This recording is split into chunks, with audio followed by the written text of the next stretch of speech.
suis Stéphane Solbach, responsable commercial, marketing et communication de la société Acrea, qui est constructeur de ce nouveau petit véhicule Zest.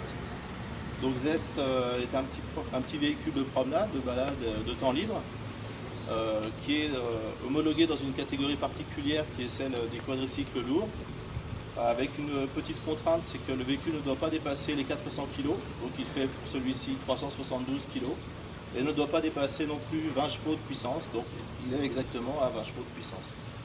La particularité de Zest, c'est qu'il est ouvert, qu'il est agréable, qu'il est très souriant comme véhicule, c'est un petit véhicule modeste et sympathique, donc à 2 places, avec un coffre à l'avant et le moteur en position centrale arrière. Donc on commence par le moteur qui est la question que l'on nous pose en général le plus souvent, et surtout la première question qu'on nous pose. Donc on a un moteur en position centrale arrière, comme je disais, c'est un bicylindre 500 cm3 à essence, avec une transmission par variateur et un réducteur différentiel. L'autre particularité qu'on voit ici de ce véhicule, c'est que le châssis est tout en aluminium, le berceau moteur est en inox, la suspension est en inox aussi.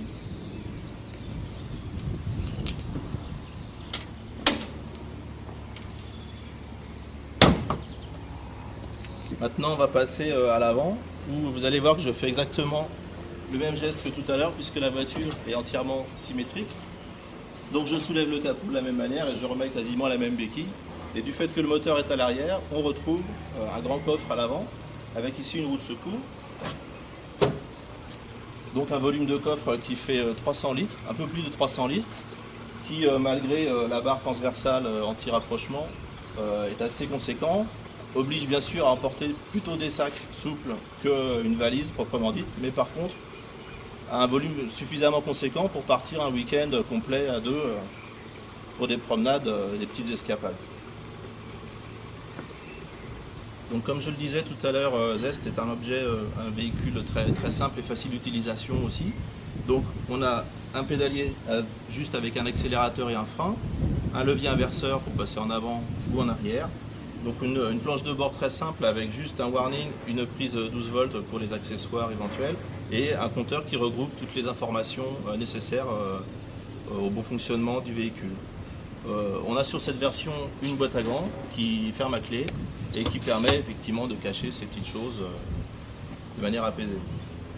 Les ceintures de sécurité sont inversées, montées donc avec le brin principal à l'intérieur.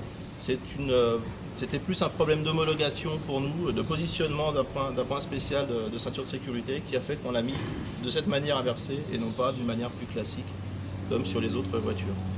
Malgré l'emmarchement relativement haut du véhicule, nous avons voulu privilégier une accessibilité très aisée pour que justement tous les gabarits et toutes les tranches d'âge puissent entrer et sortir du véhicule. Privilégier aussi une ergonomie tout à fait standard, qui n'oblige pas à des contorsions et qui permet de profiter au mieux du panorama et des petites routes où Zest est le plus à son avantage.